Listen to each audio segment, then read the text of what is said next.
What's up, guys? Welcome back to another video yet again where I read children's literature to just get used to the sound of my voice. Today I'm going to be reading Huckleberry Hound and His Friends. This is a little golden book, and it's also written by Pat Share, something like that. Anyways, let's just get started.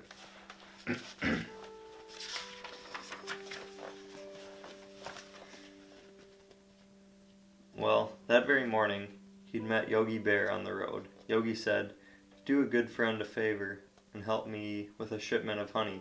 "Certainly, old friend," Huckleberry answered.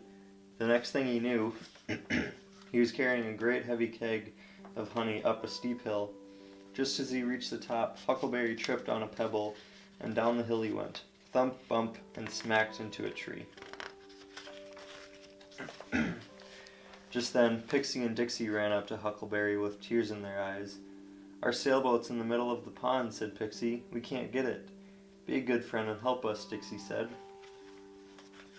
Huckleberry got a long pole and tried to fish the boat out.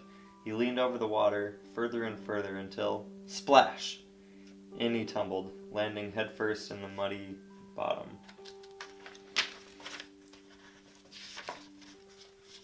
No wonder Huckleberry was angry at his friends.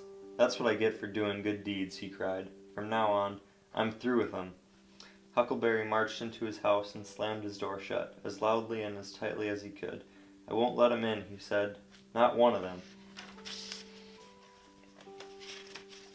Huckleberry dried his clothes and bandaged his cuts and bruises. After a while, he felt better and ready for something to eat. But when he looked in the pantry, there was nothing, not a bone or a biscuit, not even a bit of a bite, and Huckleberry was hungry. "Dear, oh dear, I'm so hungry," Huckleberry cried as he pounded the door. "If I don't get something to eat, I'll surely starve." "I know, I'll get out another way." Poor Huckleberry, he tried climbing out the fireplace chimney, but it was much too narrow, and he had a terrible time getting back into the room. "I'll climb through a window," he said, but the windows were small too, and poor, hungry Huckleberry couldn't wiggle through any of them. Just then he heard someone passing the house. "Help!" he yelled. "My door's stuck and I can't get out, and I'm starving. Please help me, old friend."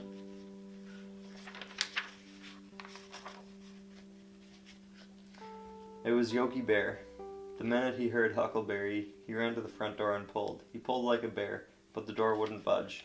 Then Jinx, the cat, came by. "Wait a minute, I'll help," he said.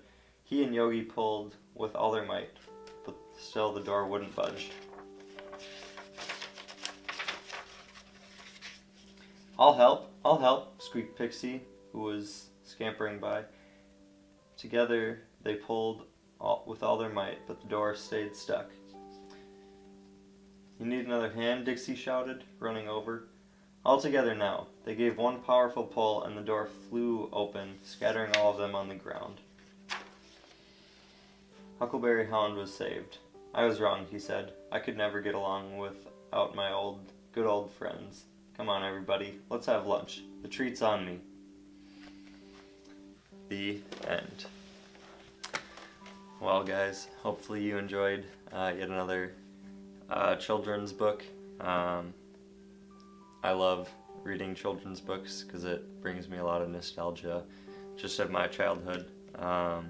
So hopefully you guys can appreciate it as well. Tune in next time for me reading the book called In a People House by Theo Lesage. That's it for this video. We'll see you guys next time.